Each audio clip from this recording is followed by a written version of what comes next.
বছরের বেশিরভাগ সময় থাকেন ভারতে, অথচ নিয়মিত বেতন ভাতা উত্তোলনের অভিযোগ উঠেছে মাদারীপুরের ডাসার উপজেলার শশীকর শহীদ স্মৃতি মহাবিদ্যালয়ের অধ্যক্ষ ও প্রভাষক দম্পতির বিরুদ্ধে।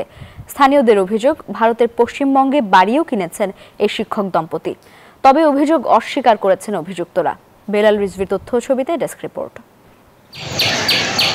মাদারীপুরের ডাসার উপজেলার শশীকর শহীদ স্মৃতি মহাবিদ্যালয়ের অধ্যক্ষ দুর্লভানন্দ বারুই ও তার স্ত্রী সমাজকর্ম বিভাগের প্রভাষক চম্পারানী মণ্ডল শেখ হাসিনা সরকারের পতনের পর ভারতে চলে যান তারা। কিছুদিন পর দুর্লভানন্দ বারুই দেশে ফিরলেও তার স্ত্রী ফেরেননি এখনো। তবে ভারতে অবস্থান করলেও নিয়মিত বেতন ভাতা উত্তোলনের অভিযোগ উঠেছে তাদের বিরুদ্ধে।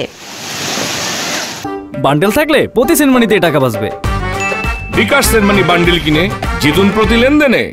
স্থানীয়দের অভিযোগ, ভারত যাওয়ার আগে চম্পা মণ্ডলের স্বাক্ষরিত চেকে বেতন ভাতা উত্তোলন করেছেন তারা। ভারতের কল্যাণীতে বাড়িও কিনেছেন বলে অভিযোগ উঠেছে।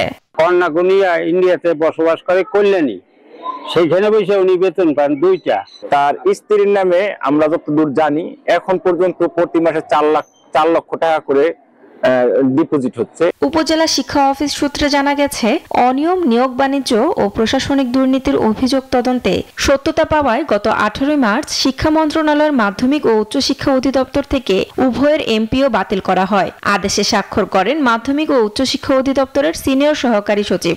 সরকারের পক্ষ থেকে ওনাদের নামে অনেক চিঠি আসছে, দুর্নীতি প্রমাণিত হয়েছে, তারপরেও ওনারা এই কলেজে আছে। আমরা অতি শীঘ্রই তার এবং তার ওয়াইফের অপসারণ চাই। তবে অভিযোগ অস্বীকার করে দুর্লভানন্দ বারুই জানান, মেডিকেল ছুটিতে ভারতে আছেন তার স্ত্রী। 2 দফায় 6 মাস ছুটি নিলেও সবকিছুই নিয়ম মাফিক চলছে বলেও দাবি তার। এমপিও বাতিলের যে ব্যাপারটি, সেটি তো হচ্ছে মাউসি কর্তৃক নির্ধারিত হয়, এটি মাউসি বলতে পারবে। আমরা ওনার এমপিও শিটে নাম আছে, উনি বেতন ওনার অ্যাকাউন্টে আসতেছে, সেটি আমরা দেখছি। আর উনি ছুটিতে আছেন, এই মুহূর্তে মেডিকেল লিভে আছেন। অভিযোগ তদন্ত করে আইনি ব্যবস্থা নেওয়া হবে বলে জানিয়েছেন উপজেলা নির্বাহী কর্মকর্তা।